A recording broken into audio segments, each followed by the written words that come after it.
evening, Madam Chair, fellow Toastmasters and welcome guests. My speech tonight, as you've been told, is about pets. Now, as a child, I have grown up with pets. My grandfather used to have chickens in his back garden, which made us quite a good quantity of eggs, so that was good. Then when my parents decided, I was the only child, and they decided that it would be good if we had a pet. So we had a cat. We had this cat for 12.5 years. We were fortunate that when we were on holiday, neighbours looked after it, so it was well looked after when we were away. Unfortunately, in the 12th year, we had no one around to look after it, so we had to put it into kennels. So, and in the kennels, somebody had been quite cruel and taken their cat in with cat flu.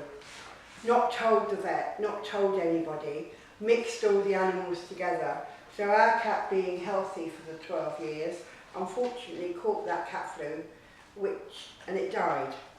So then, after that, we had a little break and still decided, so we thought, well, instead of having a cat or anything, we went for Budgerigar.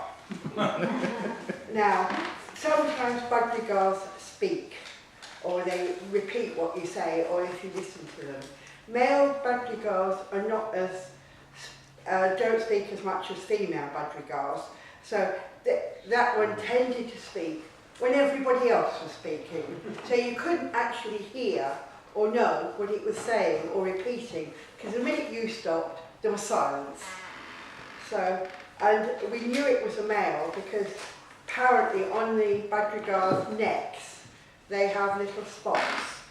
And if it had 2 spots or something like that, it would indicate whether it was a female or a male. And that's how you could tell. And we had him for many years, and and then after that, we decided that my mother said, okay, you love pets, Angela, you're the only child, we'll get you a dog. Because down the road, the chauffeur that we used to use, his dog had pups, and one of them was a poodle. So we decided we had the poodle. Now with a poodle, they have 3 advantages. One advantage being that you can take them into hotels because they've got lamb's wool and whatever. They've got wool instead of fur for their skin, so anybody with any allergies could own a poodle or a shih tzu because they haven't got the fur, they've got wool. And also the advantages were you could take them in, normally because they haven't got fur, they got the wool, you could take them into restaurants when you went into hotels because they weren't mulched. So they just sit with you. And so we did that. So it was quite happy. We took it on holiday. We went everywhere with it. They could come in with us and we could use it on that. And the trouble is though, with a poodle, we had a miniature, they become 2 very attachable. And this poodle decided to be very attachable, not to me, who it was meant to be, but to my mother. So sometimes when it didn't feel like it, and my mother or my father and I were trying to take the poodle for a walk, it wouldn't come. It was stubborn. So we literally had to pick it up, carry it halfway around the block, then put it down as much to say, well, come on. And if it felt like it, it would go for a walk.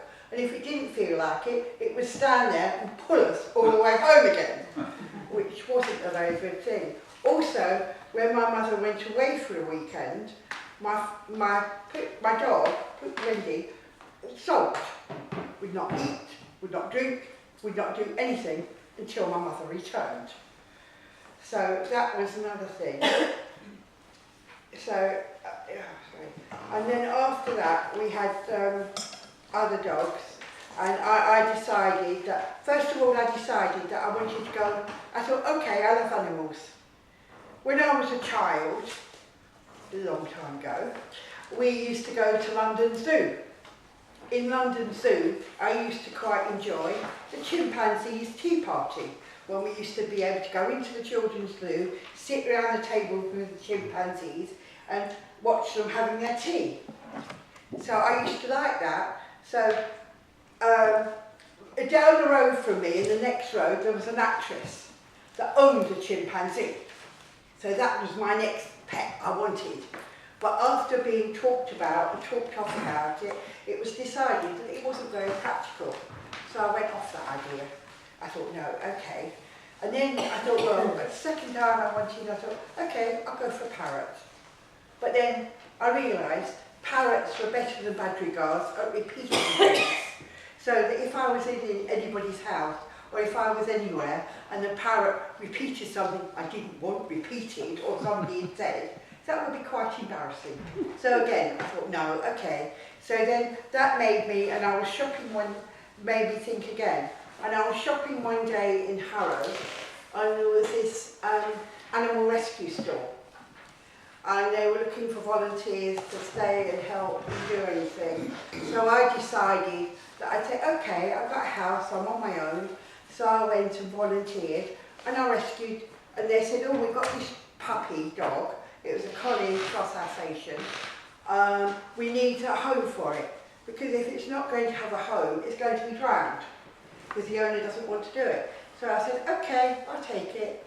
So there it came to my house, and I looked after it. Well, that was the beginning. I then helped on the animal rescue store, so I saw all the animals around.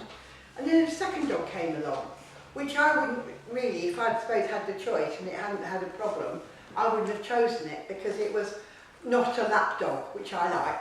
Dogs kissing, loving, doing whatever. But this dog didn't want that, but it was ill. So I took that dog on board. So that was dog number 2. Then around Christmas time, somebody came along and said, hang on, we got this lurcher, Angela. Can you foster it for a weekend? So I said, yes, fine. Okay. So I fostered that one. And so, more stories about that in my next speech, yeah. So then number 4 came along, but that's how I continued.